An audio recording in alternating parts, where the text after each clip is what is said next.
عمران خان کو اڈیالہ جیل کی بجائے اٹک جیل لے جایا جا رہا ہے۔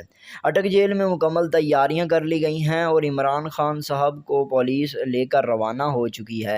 آپ کو بتاتے چلیں کہ اٹک جیل میں ساری تیاریاں کر لی گئی ہیں۔ پہلے عمران خان صاحب کو اڈیالہ جیل لے جایا جا رہا تھا، لیکن پتہ نہیں کن وجوہات کی بنا پر انہیں اڈیالہ جیل کی بجائے اٹک جیل منتقل کیا جا رہا ہے۔